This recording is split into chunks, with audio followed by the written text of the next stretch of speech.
All right, I'm super excited about this. Another episode of The Journey with Brandon Thomas. We got Jeryn and Giselle Mays in the building. Hi. We're zooming. Yep. I'm super excited to have them here, and like most people, they're not sure what to expect, and I absolutely love it. So this is an appreciation podcast, right? My podcast is all about giving people their roses while they can smell them. It's all about congratulating people in the middle of their journey. So a lot of times you got to make it to Jimmy Kimmel or make it to Couple of the Year award before people can appreciate you for what you've done or what you do.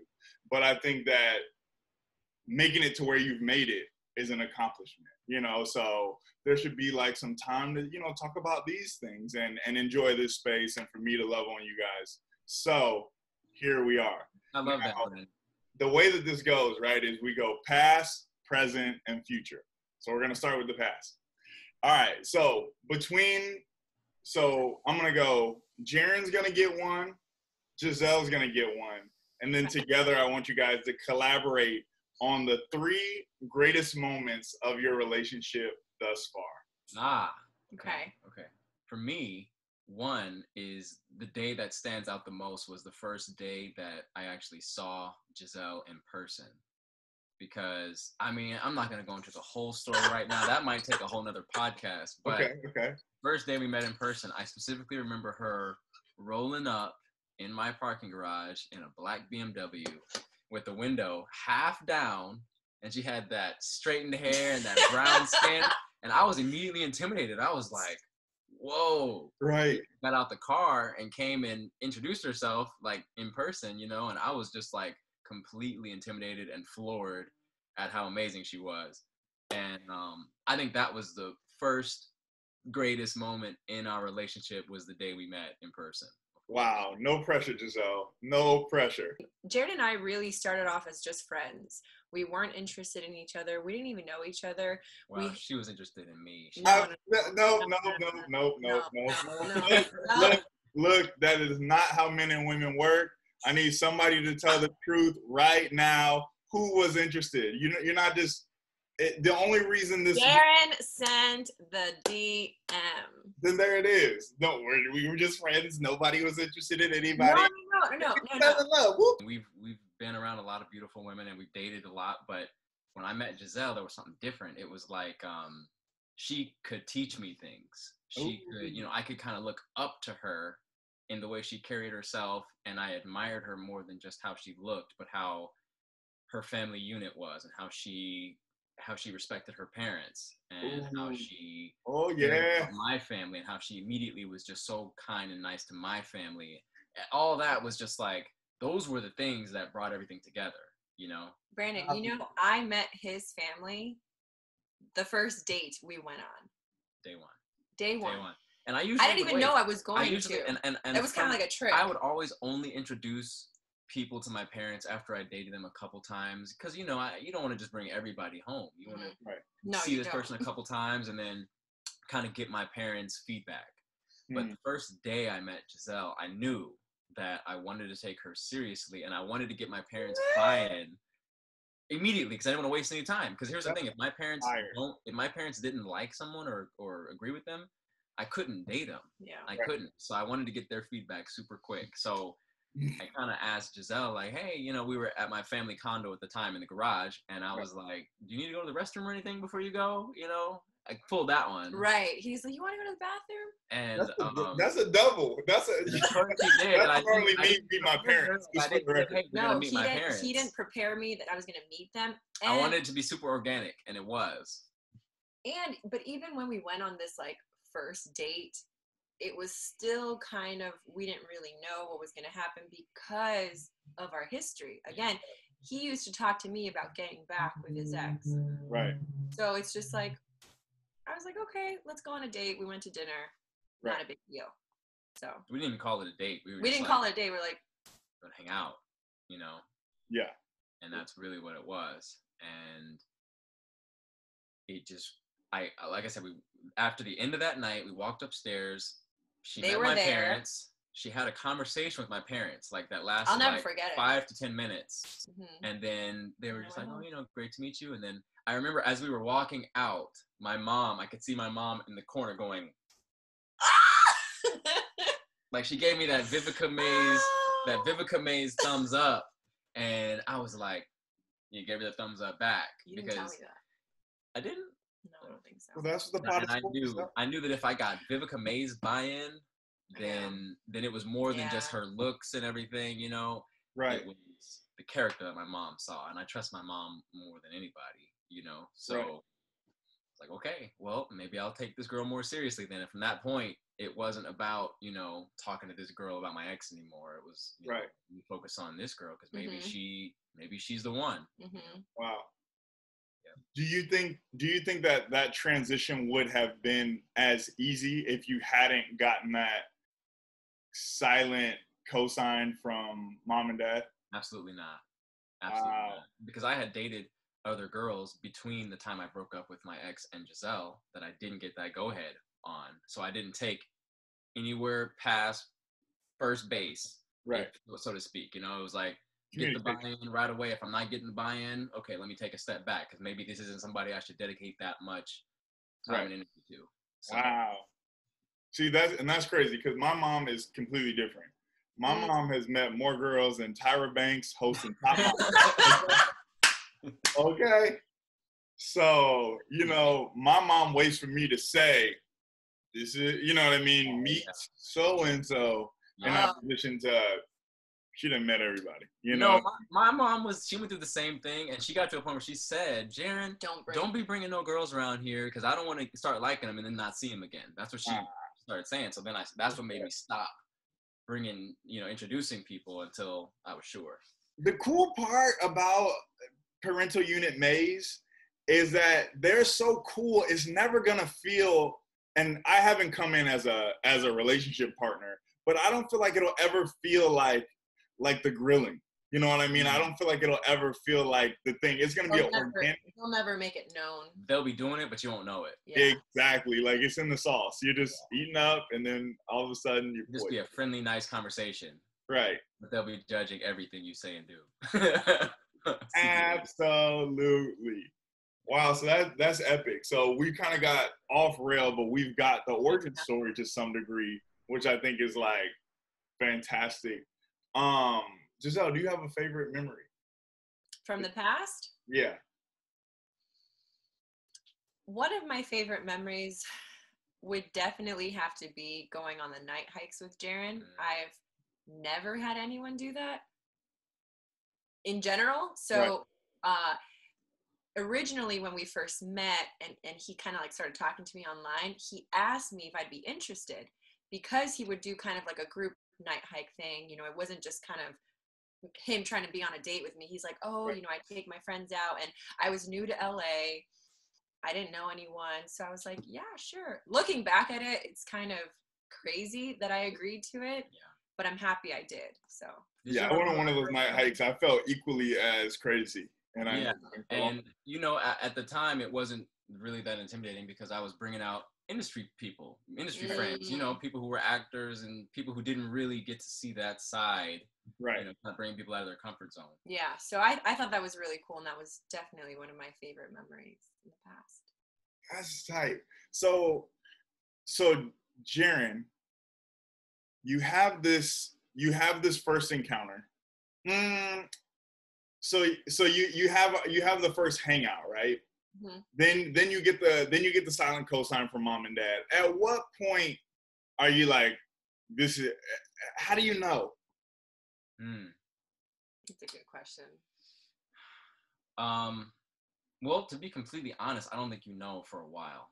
Like I think you can know and have, you know, optimism and really try to invest time into someone with the hopes that it'll be something more. But truly, I don't think you truly know until about 2 years, a year or two. I think that's when you really know if you've invested time, if you've been together through hard times and good times. Because I think 2 years is enough time to kind of be on a wave where you have ups and downs, you get into disagreements, you have fun, you don't have fun sometimes, and you really get a chance to see what it's like to be with someone at their worst and their best. When I started to realize that I was becoming a better person because of her, that, I mean, here's the thing too. Like, when I look at the man I am now and I look back at my previous relationship with my ex, there's things I could have done differently.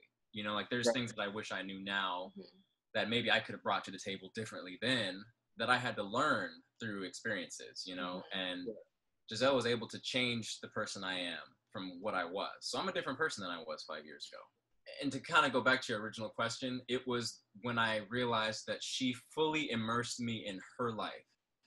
Like, that was one thing that I can't talk about in my previous relationship. She was very hesitant to introduce me to her friends and bring me around her family because maybe she thought I would judge them or certain things. So I was always separated. Whereas Giselle, I mean, I was at the family functions. I was friends with all the cousins. You met my best friends. I met all her friends, and we went on outings together and stuff like that. And seeing that she was willing to bring me into every part of her life, really what let me know, okay.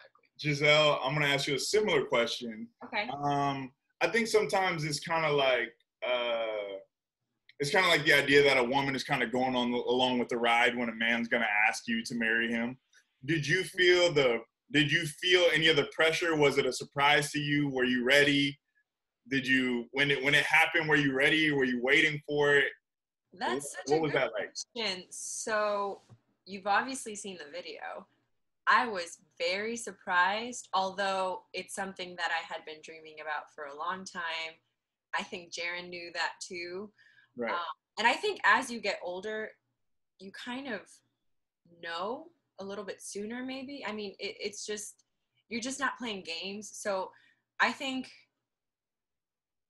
after what we've been through and kind of like what you were saying, how we've gone through our highs and our lows, and once you find that one person that you're willing to literally do anything with, then it only makes sense. Like that's who I wanted to marry. I could see myself marrying him, and I was ready, but I didn't know when it was going to happen. So it was a great surprise. I love the way he did it. Epic. Yeah, it was fantastic. Yeah. Do you guys have a greatest moment together? We have. This where you guys get to get to phone each other. You know. Okay. We'd have to think about that. No. I know one. Okay. So Jeryn is a very by the books guy. If you know him, he follows the rules. He kind of, you know. Rule gang. So when we first started dating, I brought him to Florida for the first time, which is where I'm from. Right. I bought us a cruise on Groupon. It was $100 to the Bahamas for 3 days. Think about how sketchy that is. Say that again. Okay. $100 for a 3 day per person for a 3-day cruise in Bahamas. That just sounds wrong, right? Sounds a little sus. Fine, it's sketchy, but I was so desperate to go. I've never gone on a trip with a boyfriend, like away, other, you know, like kind of away out of the country or on a cruise. It was always with family. So I just thought it would be fun, and I know it was really scary for Jeryn to, like, he didn't want to go. Like, he found every excuse. He didn't have a passport.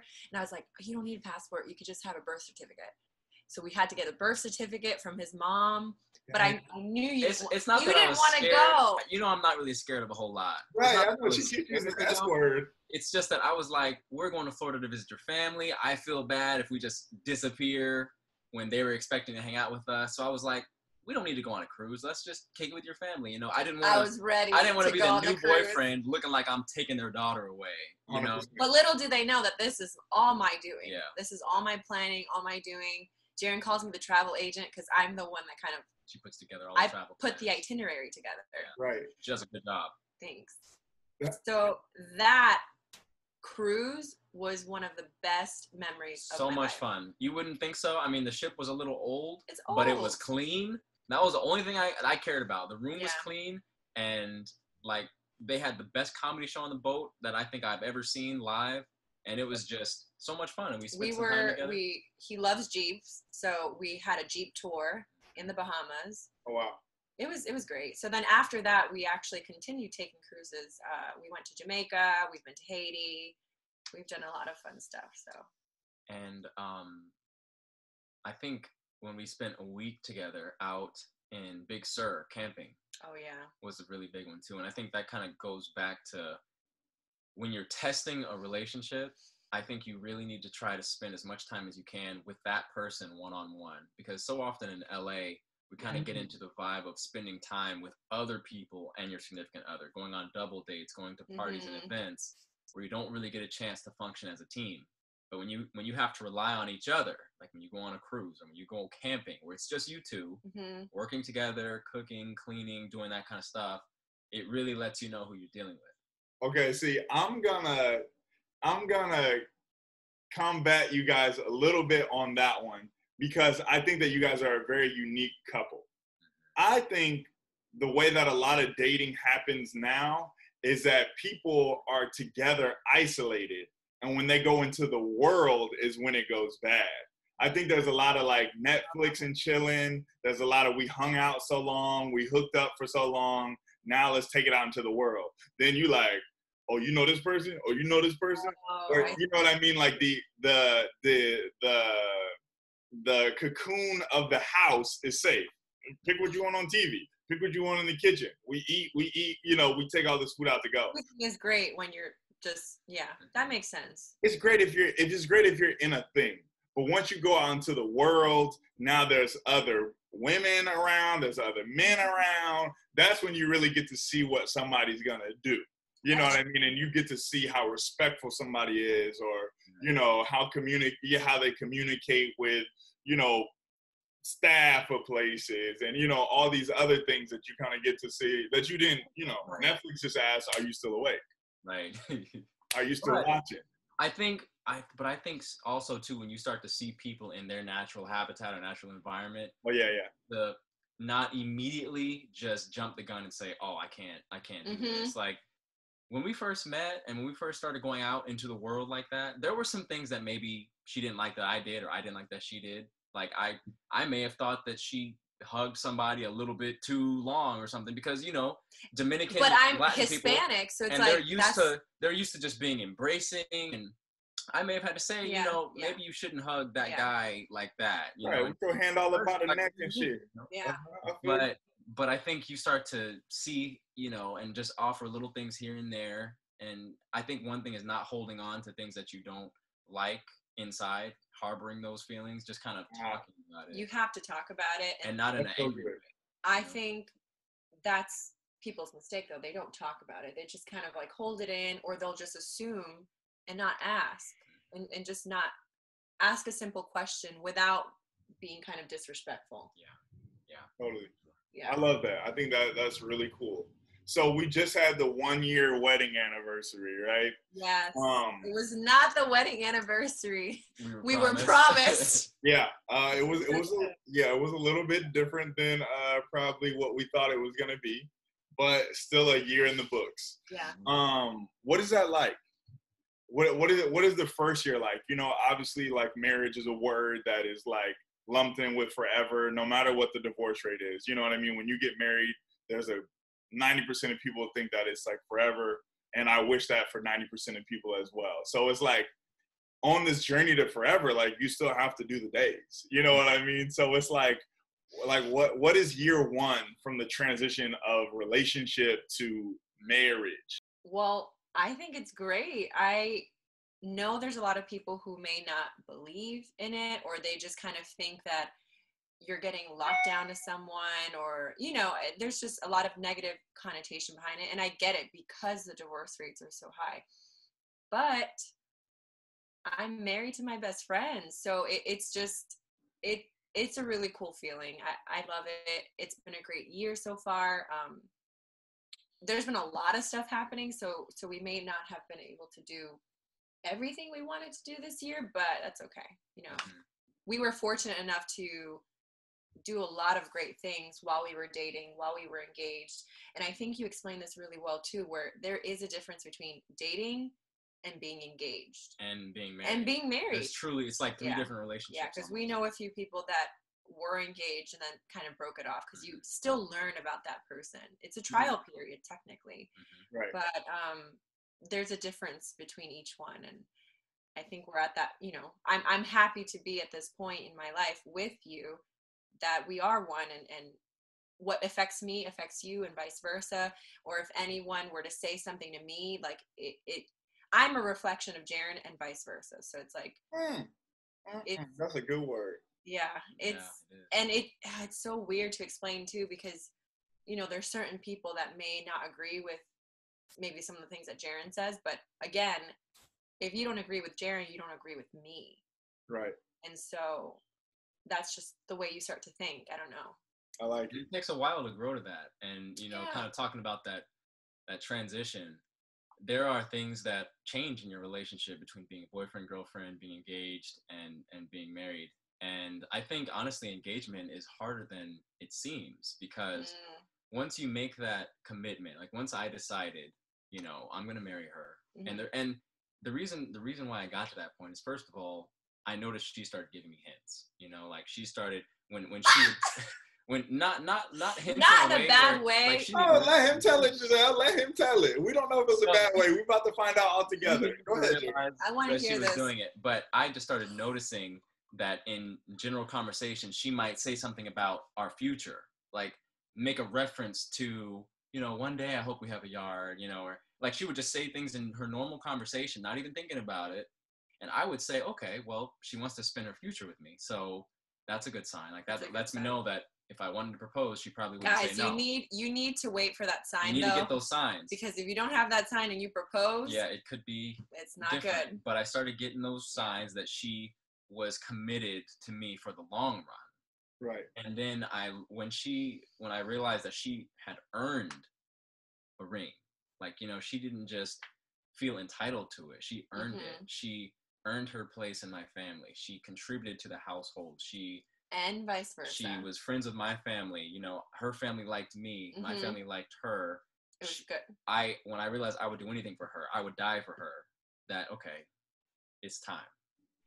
But then once you make that commitment and you become engaged, I think that's another trial period, because you have so many new variables, because you're planning for a wedding. So you have input from so many different people.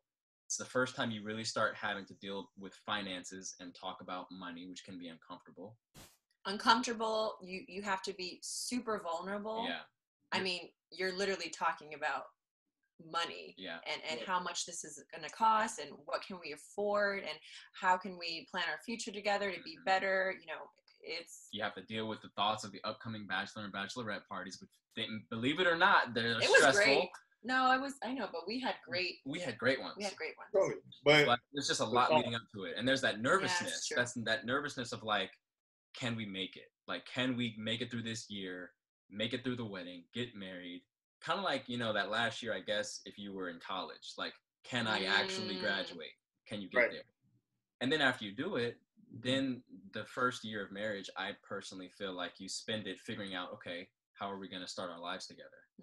What are we going to do? Where are we going to live? How are we going to plan this? So I think that's another stressful period for a lot of people, because you're having to actually be serious. You know, it's not just fun games anymore. It's kind of like, how are we going to do this? And I also think, unfortunately, the way our society is set up, we not only have like our thoughts of like, what should we do next, but like everyone's asking us, so when are you going to have a baby? So when are you going to buy a house? So it's like, there's just so many questions that are lined up, and we're just like, wow. I don't know. And you get coronavirus, and then you get coronavirus. Changes a lot of plans that you may have thought you had. So we've been actually having to improvise and change some of our plans around, which I'm sure most people are having to do right now. Everyone. You know? I had some friends getting married, and they just pushed their wedding back a year. Yeah. You know, like, man, I know that's tough. Recently, I did an interview of my really good friends that have been married for 10 years. So I was really excited to talk to you guys about 1 year. So you guys are like pre-kids. You guys are man, we've been doing this a long time, but here we are still, you know what I mean? Or you, like, you, in my opinion, there's like a point where like people are still like excited and still like checking on it. Like, how is it? I was married. You know what I mean? And there's going to come a point maybe around like year 3, year 4 where they're just like, oh, there go Jeryn and Giselle. You know what I mean? Yeah. So my question is, how do you guys handle individuality? at this point in your life? Do you guys still feel like you guys are separate people? Or do you guys have any issues with that, as you guys are now this couple where you guys are seen together so often? And I know that you guys kind of collaborate and, you know, support each other behind the scenes in you guys' different endeavors, but you guys still feel like individuals? Yeah, that's a great question. That is a great question. I think in the very beginning, I lost some of the things that maybe made me an individual, or like I started just doing everything that Jeryn likes because I was so, what's the word? Like, I wanted so desperately to fit in with some of the things that he loved. So one of them being snowboarding. I have never stepped a foot on a snowboard in my life. I've fallen so many times, but I got right back up because I wanted to be there when Jeryn would snowboard. I mean, he would go with his friends, and I was totally fine with you going whenever, but I still wanted to learn because the first time you brought me, I had a terrible time. It's really hard, and I just went to the bar, and that was it. Because he was there with some friends, and they can all snowboard perfectly, and so I was there just kind of like tumbling my way down the mountain. So that's one thing. I mean, I've always liked camping, but camping with Jeryn is very different. Oh yeah.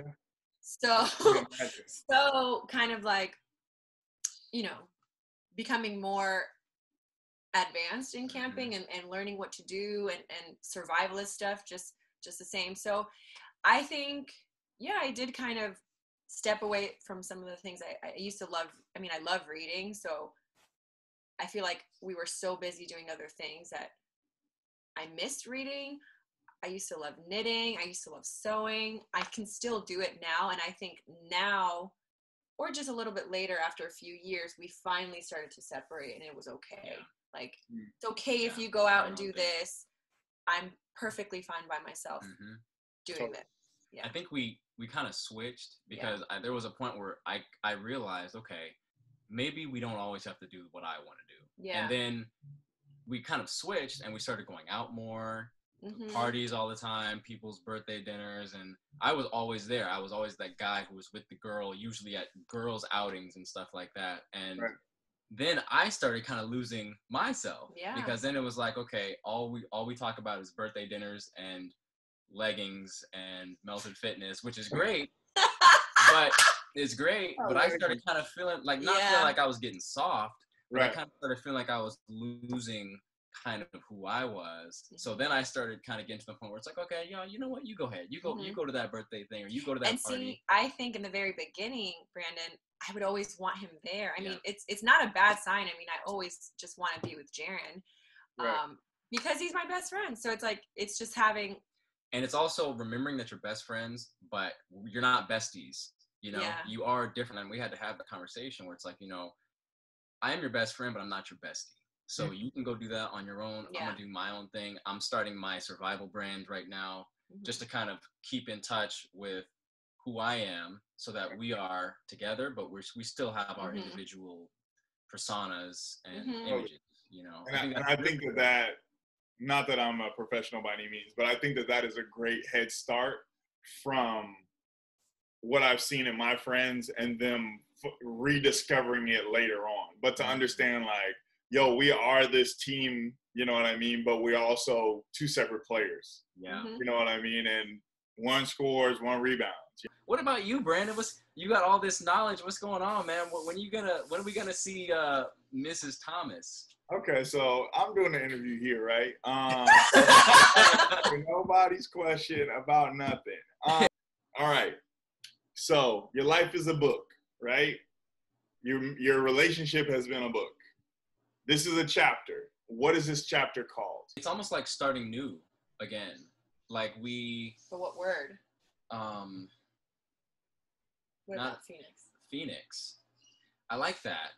Okay, so what does a phoenix do? A phoenix is a mythological creature, bird, basically, that when it gets old or when it nears death, it bursts into flames, turns to ash, and then a new phoenix is rebirthed from the ashes. Right. That's really kind of a deep metaphor, but that's kind of where we are. Where that's it's like, where we are. And I think level 2 with it. Okay. It applies to everyone. Where you reach a certain point. We reach a certain point in our relationship, and then due to external situation, we're forced to rebirth, to rethink the way we're going to move forward and who we are as individuals in a couple. So we're in that phase now where it's like we're starting over in a way, and it's cool. Like it's fine because everybody's starting over right now, and everyone's kind of rethinking the way. Well, we have to adapt, and then we also have to keep in perspective what's important to us. So that's really hard for some people to do because they have to feel like they need to keep up with a certain appearance. They have to drive a certain car. They need to live in a certain place. It's like we have to just go all the way down and say, okay, like what are we really trying to achieve and how can we get there? What do we need right now? What do we not need? What can we do without? What can we get rid of in order to reach that next phase? And I think COVID or not, that was something that I think every couple and every relationship has to do at some point. Otherwise, you get lost. You get lost in the sauce, And I think that's so real, especially us all being in LA, is that it is so easy to be distracted by other couples, other people that are, and then you end up building something that you didn't really want, So I think it's like super important that you guys are really focused on what you saying we established what we wanted and then started building toward that. I think that is like the key, especially in LA where there's so much keeping up with the Joneses and, trying to be the cool couple on the block and who's got the most. It's okay to have goals and it's okay to like look up to someone. That's great. But the second you start comparing and just saying, like, why don't I have this? Why don't we have that? It's just because they have that doesn't mean that everything is perfect either. Oh, totally. We know that. You don't know how they got that. Oof. You don't know what that cost them, Like my mom always say, you much rather pay on the front end than on the back end. Because on the back end, you don't know how much it costs. Yeah. But on the front end, you see the price and you agree or you don't. Yeah, but if you go in and you pay on the back end, it could be anything. Yeah. And we have to remind one another of that because it's so easy, to get frustrated and feel like you're behind or whatever it may be. But just because someone else has it doesn't mean that they're good spiritually and mentally and they can still have fun. It's really a tough thing right now. Even if you're not in the Hollywood circle, if you just have Instagram, if you have social media, you're always looking at something better than what you have. 1,000%. Allegedly. Right. A better car, a better woman, a better man, a better relationship. It's smoke and mirrors 85, 90% of the time, and you can't look at other things and compare yourself all the time. You have to be able to say, good for them, but this is what I like in my thing. This is what I got going. This is what I'm looking forward to, And as long as we, as a unit, are, we're good, like spiritually, mentally, physically, that's all that matters. Totally. All right, so there's a young couple that's watching this. What do you tell them? What's your advice for this young couple? I'm gonna have two, and it's almost conflicting. One is patience. You have to have patience because no one is gonna be exactly like you. No one is gonna be able to fulfill every single little thing that you have in your mind. You are going to have to make a few concessions. You are going to have to realize that, okay, you know what? Maybe the way that I've been doing this for years isn't the end-all right way. Maybe there's something I can learn from this person. So having patience with their idiosyncrasies to kind of see what you can learn, what you can deal with, what you can kind of grow with.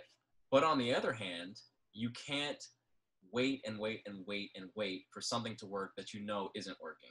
Mm. So if you know in your heart it's not right and you're just trying to wait to see if this person's going to change, wait to see if this person's going to change. Even if it's a good person. It's not going to happen. Yeah.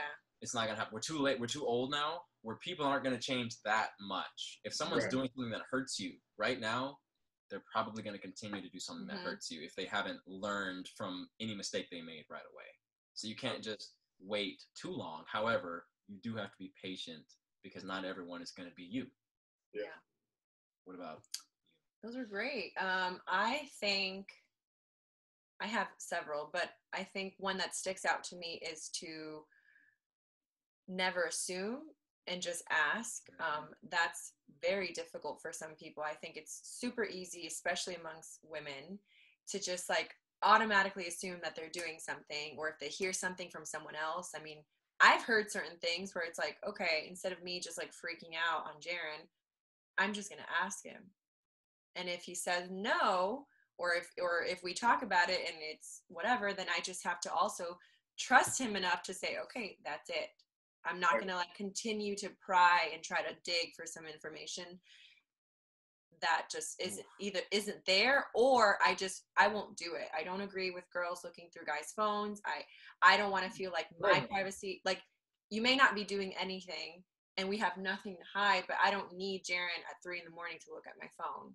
You know, it's just, we don't need to do that. Right. And I know way too many girls that do that. So that's one. I think also always continuing to say like, thank you and I love you is huge. Like you can't. But don't wear it out. No, don't wear it out. Like, don't say I love you to the point where it waters it down. No, and I think that's something we did really well. Yeah. Where we don't say I love you all the time. Well, we have a phrase that means I love you. Right. Without saying I love you. Mm-hmm. But I just feel like if you say love you too much, then it kind of takes away from it. That's true. It's a routine. So, yeah, it becomes a routine. It becomes an obligation to I just meant like, don't forget to say, like, even if I wash the dishes, let's say, I could be washing them every day, but even if we're doing the same routine thing, you'll still say thank you. Or if Jeryn's taking out the trash, like, I'll say thank you for doing that. You know, it's like, don't ever take for granted what the other person I think that's what I'm trying to say. Don't take it for granted, because it's a routine. Like, you're always going to take out the trash. That's not anything new. But I'll always try to say thank you. That is true. You do that. We do that. I try to. So let's go. Creating a little culture of gratitude. Make the other person feel good about what they do, what they bring to the table. Make them feel good about it. And then, I mean, Jeryn kind of said this, but you the person you end up marrying has to be your best friend. Yeah. Has to be somebody who can make you laugh, you can laugh with, you can joke with, you can watch a movie with, you can do anything with. Yeah, you can do anything with. I love it. I think that's really good. We're in the present now. Let's transition to the future. If I do this part of the podcast for the interviewees, for the people that are watching it, in hopes that some of the things they talk about today, they can look back on this video in a year, 5 years, 10 years, and say, wow, we called that back then, or you know what I mean? We spoke that into our lives. So what future attributes, what future things would you love to see happen in your relationship, in your life, that would just make it, that much more, or things that you're working on? I think the number one thing, and kind of what everybody's trying to get to, is financial freedom. And when I say that, I don't mean just being rich and all of a sudden hitting the lotto in the next year, but getting to a point where our businesses can kind of run smoothly and in a way where you just have constant income in a way where you don't have to worry about being tied down all the time, like being tied down to a 9-to-5 or tied down to something that you don't like. Being able to generate income and feel the freedom to still go on vacations and do the stuff we want to do. You could have a 9-to-5 as long as it's something that you want to do and you like. Right. Yeah, absolutely. I know we've been talking about this, but owning a property, investing in a house, like that's something that we never really talked about back in the day, but now it's definitely something like, okay, what do we need to do to get timeline that? Kind of like, how long is it going to be before we can do this? What do we need to pull together? Where what coast we want to live on? I mean, her family's on the East Coast in South Florida, which I love. My family's on the West Coast, so it's kind of like, where would we want to buy a property? Oh, dang. Can we? Is there any other words on that? Is that stressful? Yeah, but what's very interesting? Okay, so that's another thing I feel like I would advise. I think for as long as I've known you, I've always told Jeryn I wanted to go back to Florida. Oh, okay. So I think if that was like a deal breaker for Jeryn, like you shouldn't pursue it. Like if you meet someone that I mean, I guess you could have changed my mind as well. But that's just something that I've always like laid out on the table. I kind of have it set. I mean, my family's over there, so I don't necessarily want to be away from them for so long. I moved away 5 years ago, right after college for work. Right. And now I think it's kind of like time for me to go back and be near them again. And when Giselle first started talking about Florida, I just kind of brushed it off because I mean, I'm a snowboarder, I'm a camper. I need mountains, you know, like I would say I need my California mountains. You know, how can I do without that? But I mean, I could pick up another sport. I could go scuba diving, and there's other things that I like. I think that's what you did. And it's like I love Florida. I love her culture. You know, I love the Latin culture in general, and it just wouldn't be that much of a stretch to see myself out there. So I think the 2-year plan is to probably end up on that coast. That's probably the first. Wow, that is the first big. Damn, I just got a TMZ exclusive in this thing. You really did. We haven't told anyone. So we'll see. That's what's up. I'll never forget this. As like a kid, I read something and it was like you're 60% more likely to live near your wife's parents or something like that. It was like some percentage, and I was like, I gotta date a girl from California. Yeah, that's why I ain't going. Here. The only reason I'm here now is because my dad moved here to be close to my mom's mom. Yeah, that's why we're here.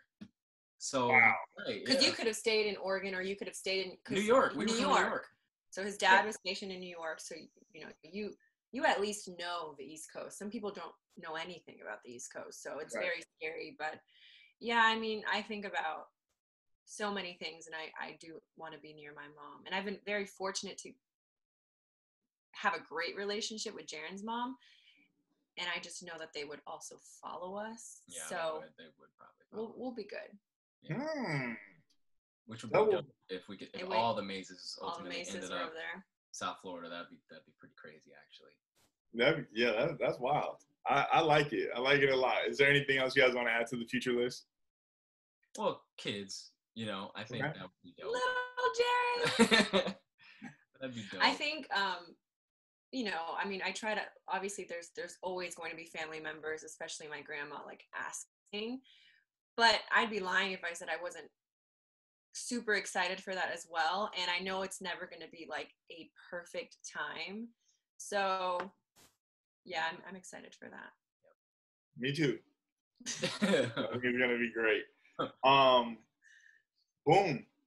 Do you guys have anything else you want to say? Like, I think something I forgot to say earlier, and you just reminded me when you said you liked my culture.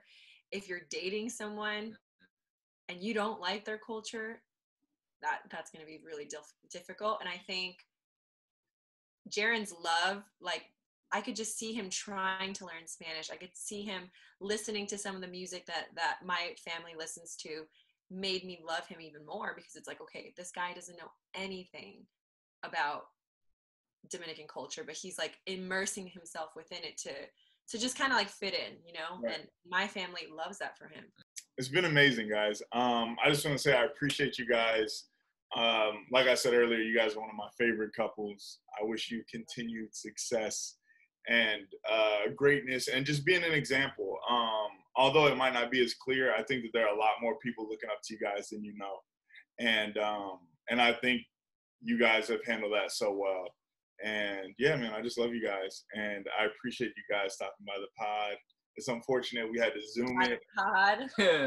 But, we love you, Brandon. Thank you. And I really love what you're doing. I love that you're taking the time out to kind of talk about people and highlight people right now during the journey, because we're all in the journey. The journey never stops. You know? Yeah. So we appreciate you. You've always been one of our favorites, and you know, we look forward to seeing your future podcasts. There it is. That's love. All right. Well, it's been a pleasure, and I'll see you guys real soon. All right. Thanks, Brandon. Talk to you later.